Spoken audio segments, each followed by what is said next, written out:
Okay, it's 26th of December today, Boxing Day as we call it here in England, and these we're making a video about the apples that we've got left in store. People often would ask us for example, a Beauty of Bath in November, or they might ask us for Sturma Pippin in September, and these apples are not available at that time. This is what we've got seasonally, and it's maybe of some interest to people if folks are thinking about which apples to plant, because it's very important to plant apples successionally. If you can only find space in your garden for one apple tree, then okay, you have to make a decision, but if you've got room for more than one, then you want to think about what time of year. We'll just go through these. We've got Orleans Runette, Suntan, Margil, Spartan, May Queen, Ashmead's Colonel, Kidd's Orange Red, Huysgen's Golden Runette, Adams Pearmain, Blenheim Orange, Winter King, otherwise known as Winston, Ribston Pippin, King of the Pippins, Sturma Pippin, Christmas Pearmain. We've got a couple of pears left, Josephine de Malines, and Santa Claus. Santa Claus is, we think it's got its name because of the very beautifully rich red colour, partly of the pear and also partly of the foliage, and also perhaps because it keeps until Christmas time. So these are normally kept in natural storage in a non-refrigerated cold store, which is at ambient temperature. Probably few, if any, of these will be able to go to market. That's okay, we're not doing any markets at the moment because they're wrinkle, and of these a couple of them are more wrinkly than others. This is a May Queen, which you can see is quite wrinkly. I don't know if you can see I can press that in. It's quite a wrinkly apple at this moment. So what do you think about this, Jim? Do you often think that perhaps May Queen is usually a bit better than this at this time of year? They normally last a lot later in the season. I had to pick them early this year. We had to pick some of the fruit early this year because of the weather, and I think they came earlier than they would normally have done. It's always quite flabby. It's lost a lot of water in store. It's still to some extent crunchy. It's not gone soft. No, it's firm and chewy, I would think, rather than not crisp anymore. But it's a good keeper because it has a high acid content, doesn't it? It's worth eating. This yes, it still tastes good. This Sturma Pippin, this is an old apple from East Anglia. This feels really hard, still really hard. It's a late keeping apple. One of its faults is there's more of a tendency than some of our other apples to get this sort of greyish mould on it, which doesn't affect the eating quality, but it doesn't look good, as you couldn't sell it. It's very crisp. Oops. And that's really matured.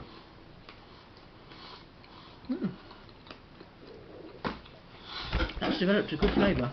There's still some acid in there. We've got a few. This is an unusual apple. It's, we believe it's Dutch. Huysgen's or Huysgen's Golden Runette.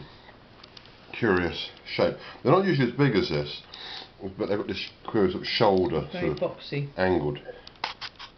What feels a bit soft from the sound of it. It has a softer texture, even from young. It's never a very crisp apple. I think that's quite nice. The texture of Huysgen's is somewhat different. You could talk about the tyranny of texture. Sometimes I'm at the market stall and people say, well, have you got a crunchy apple? And I feel like saying, would you like it to taste of anything? That's nice and sweet, and it's got quite a complex flavour, hasn't it?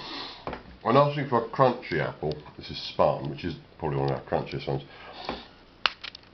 Saying I want a crunchy apple, it's a bit like going in a good restaurant and ordering a wine with your meal and ordering a white wine, and the waiter says, well, what would you like? And you say, well, I'd like a cold one. I want a white wine and I want it to be cold. That's only one aspect of it. This is still crisp. It is crisp. Sweet. There isn't much flavour to it, is there? There's a very aromatic vinous perfume to it, but the flavour is less pronounced. The skins are very tough on these. This is a good apple, the Ashmead's Colonel, but this year it's not been quite so good because there's a lot of brown spot in it. brown spot thing they get. Bitter pit. Bitter pit, that's right. No bitter pit there. The smaller ones are less prone to it. The larger fruits go very quickly. Now that is the tastiest apple I've tried so far. It's still nice and crisp. It's reasonably firm.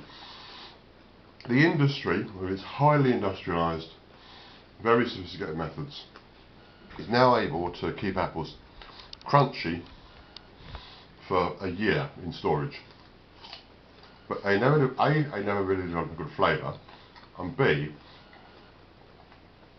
the other aspects of an apple, colour, seasonality, are all sacrificed to the what I call the commoditisation of the apple. So the industry apple is like a tin of Heineken or Yankee Bud, not to be confused with the Budweiser from Czechoslovakia, which is worth drinking. Without seasonality. This apple was called Suntam. Silly name. Funny shape. They're not usually that shape, but it's a very odd look shape. They're quite often flattened. Yeah. This is another thing the industry won't stand for, isn't it? Apples that have a funny shape. So the choice that's available to you has been dictated increasingly by industrial concerns, which is why we're so keen on Still a nice sharp tanginess to that. Oh, now that is the best apple I've tasted yet. It tastes of pineapple. There is no doubt whatsoever about this. This apple variety, Suntam, it's a silly name, it should have a better name, but I think it should be called Bunyard's Pippin. The interesting thing about that particular apple is that it was bred in 1955, which incidentally is the year I was born. 1955 from a cross between Cox's Orange Pippin and a very old apple called Court Penduplat, which just shows how important it is to keep the old genetics going. There's an absolute burst of flavour in your mouth, which has definitely got some tropical fruits in it. Good old Orleans Renette. Adam's Pearmain. Now, it's a bit of a scruffy specimen. Normally, got very cracked this year because of the weather. Yeah, they'd normally be bigger than this. But not all the way around. These apples are imperfect for sure. But the point is, we actually grew them in our orchard. And they taste delicious. And here we are in the last week of December, and we're still enjoying these from natural storage. No refrigeration was involved.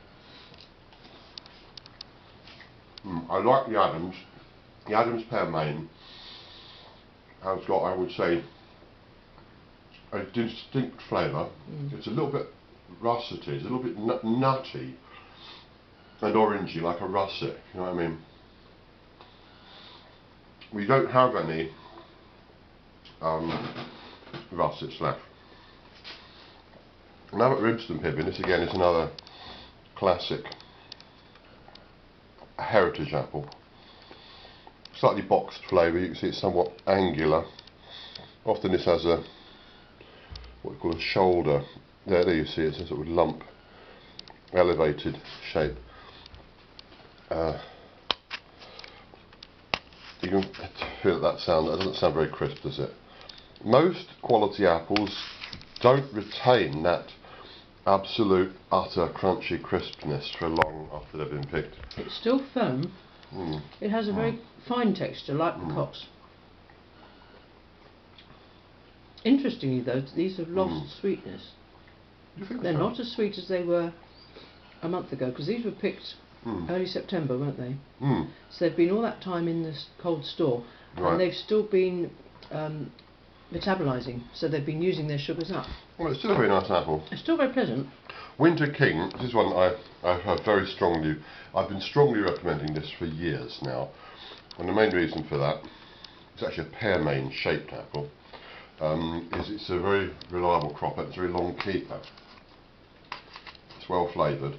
We originally planted just 5 of these, we didn't know what they'd be like. Our customers liked them so much that I grafted another 30 of them.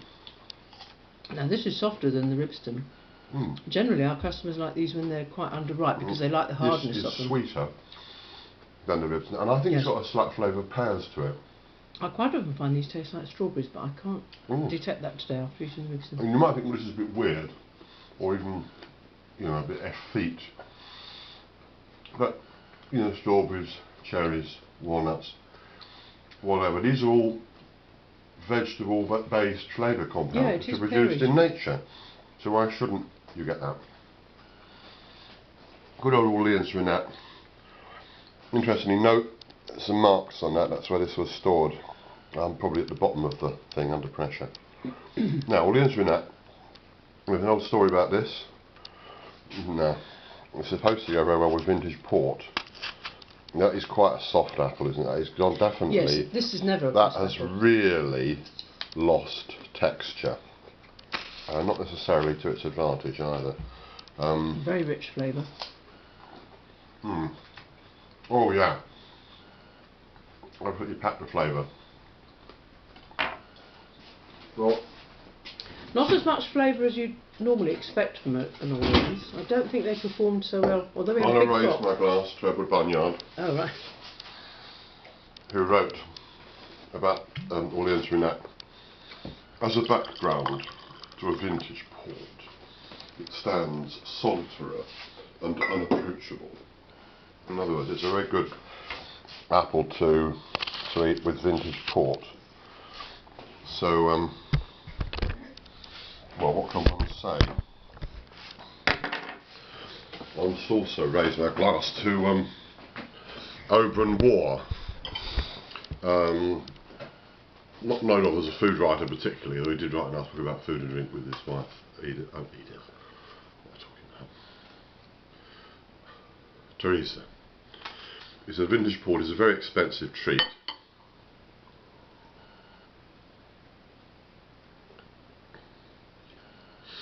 He said, but if a man cannot drink vintage port at Christmas, then when on earth can he drink it?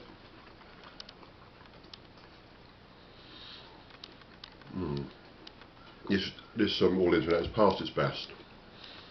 It's still a very good accompaniment to vintage port. Sainsbury's vintage port.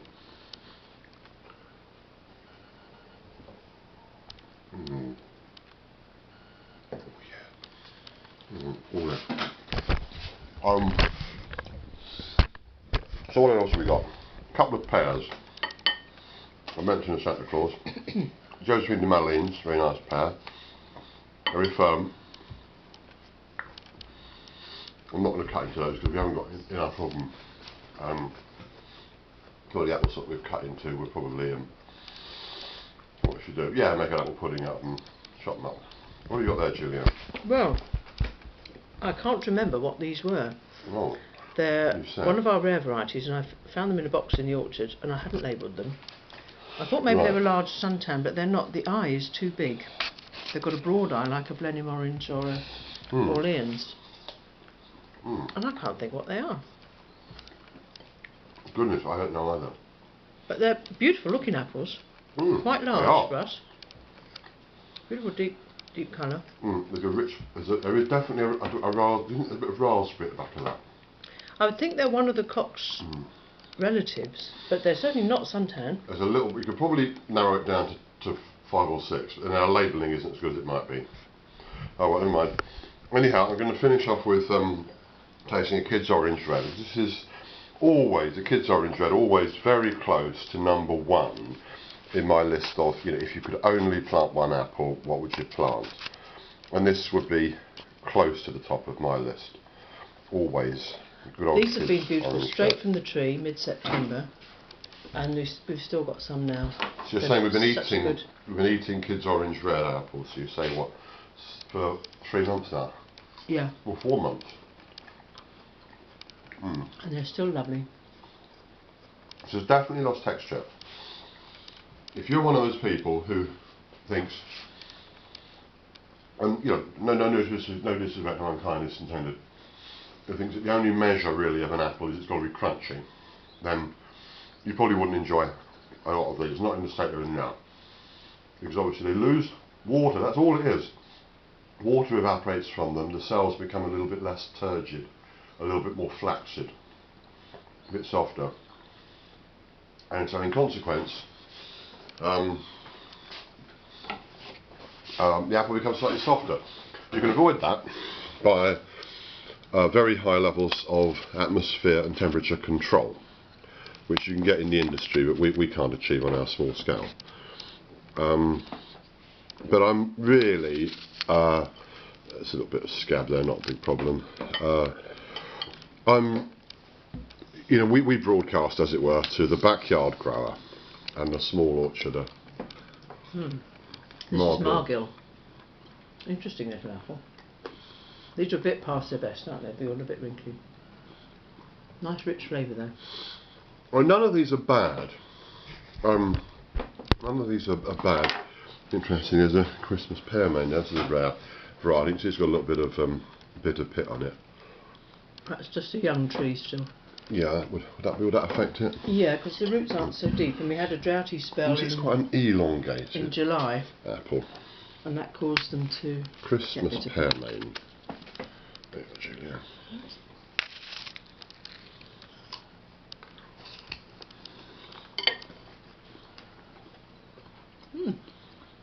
Pleasant. There's still some sharpness in that, so that would indicate a longer keeper. It's becoming a bit dry. Yeah. Anyway, I don't want to elongate this video anymore.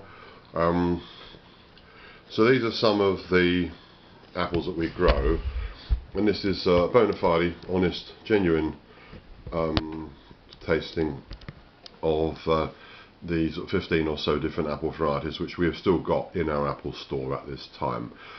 Not many of them are particularly crunchy, but none of them have gone mushy, have they? No. They become slightly chewy, slightly softer, slightly more melting, easier to get your teeth through them, because my teeth were wearing out, as with other bits of meat. It's possibly even a beneficial thing. And there are one or two other apples that we might have kept until this time of year, and one pear particularly, Winter Nellis. We should have had some, but that got wiped out this year, didn't it, by the wretched pear midge. Okay, well, we'll say goodbye then from our home on 26th of December. So these are all apples which, with care, but without any refrigeration, we've been able to keep in a fit state for eating. So bear in mind that our very first early apples like Irish Peach, Baker's Delicious, Laxton's Epicure, St Edmund's Russet, these apples were ripe from late August. So we've had, September, October, November, December, more or less nearly 6 months. And then when you add in the plums, which are ripe from July, basically from our smallish orchard, 6 months and that's assuming that none of these fruits will keep into January, but some of them we will still be eating. I normally keep these through till Easter. Really? Yeah. These are the latest keeping. The longest I remember ever keeping an apple was Sun Tan, and we kept them into July the following year. They had gone soft and wrinkly, but they were still full of flavour, full of sugar, and well worth eating. So with care and with careful choice of fruit, you can be enjoying wholesome fruit from natural storage, from your small backyard orchard, from July until probably February. So anyway, these are just some thoughts people might be interested in if they're planning to plant or extend a small backyard orchard this year. Well, happy Christmas everyone.